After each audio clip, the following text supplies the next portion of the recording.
Good morning. Today is Sunday, August 9th, and I went to church today at an Episcopal church. It's called the Church of the Redeemer, Episcopal Church. The priest was absent today, so it was just like a morning prayer service. Um, but there was some good readings, and it was nice. About 20 something people there. Uh, Today I'm looking at chapter 8 in Matthew. So we just finished going over the Sermon of the Mount, and then Jesus comes down from the hill, and the great crowds were following him, it says.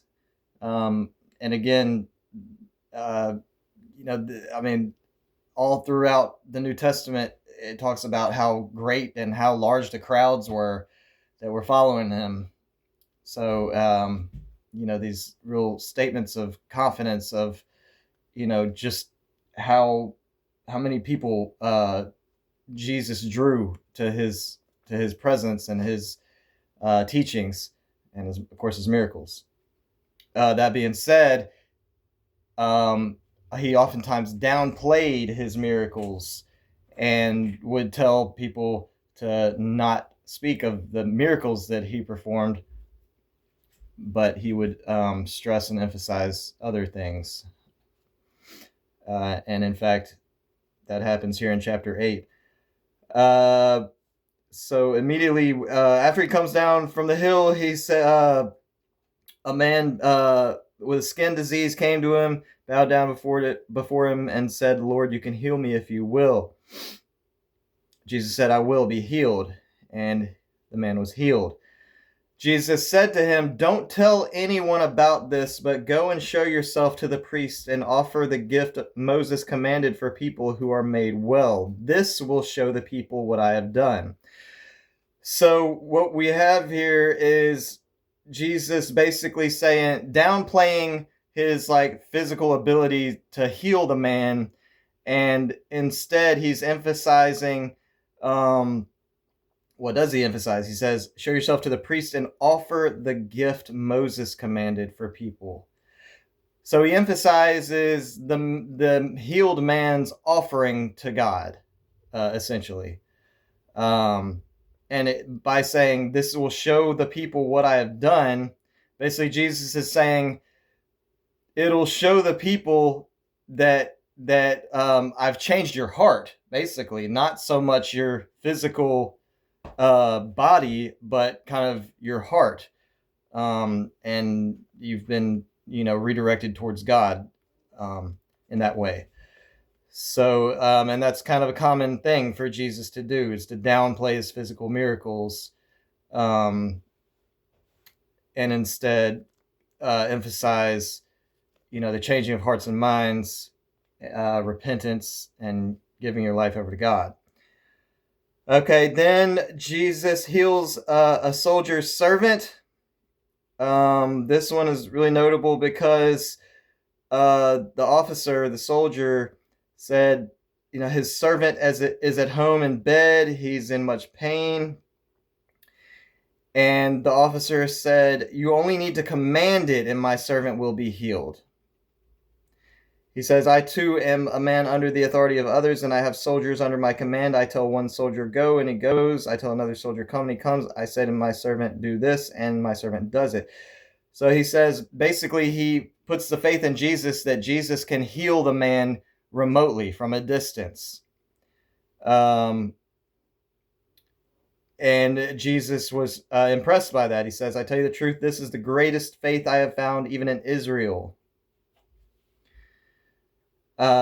And then Jesus makes a reference to the kingdom of heaven, and also basically makes a reference to hell as well. So Jesus, he references heaven and hell as real places, as real spiritual realms, pretty concretely. he said to the officer, "Go home. Your servant will be healed, just as you believed he would." And it happened that same hour. Then Jesus goes to Peter's house. He heals Peter's mother-in-law, excuse me. He heals Peter's mother-in-law with just the touch of his hand. And then he also healed people with demons. And it says he healed all the sick. So, I mean, he's not just healing some people here and there. Like it's saying he healed all the sick. Very confident statement there. Like there's no ifs, ands, or buts about it. And there's a reference to Isaiah. He took our suffering on him and carried our diseases. So another kind of prophecy being fulfilled. But yeah, Jesus heals a lot of people with demons. You may not recognize demons in our world today, but they exist.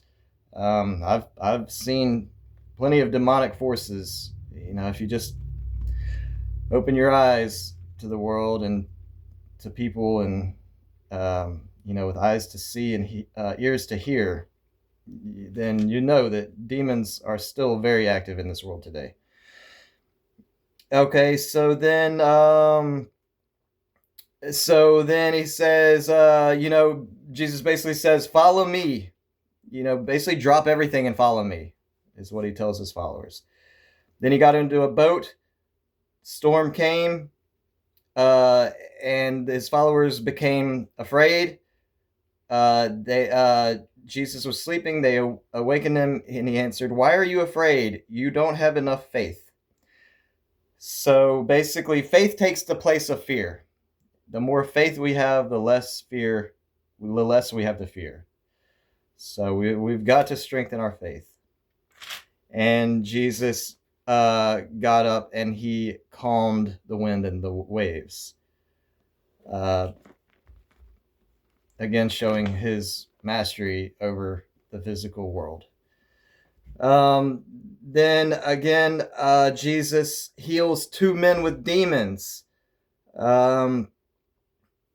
And he sent the demons out of them and into a herd of pigs.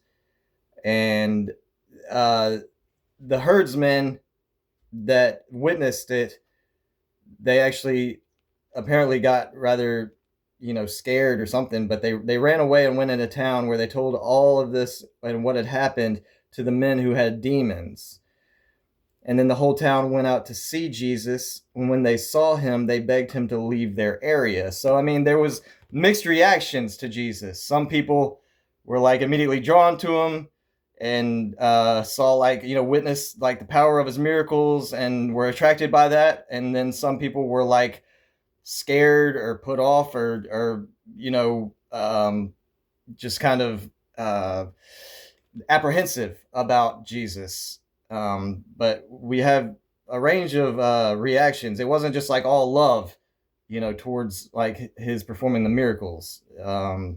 Some people were again, they begged him to leave their area, so they wanted him gone. While others, while at the same time he drew large crowds. So that's chapter 8.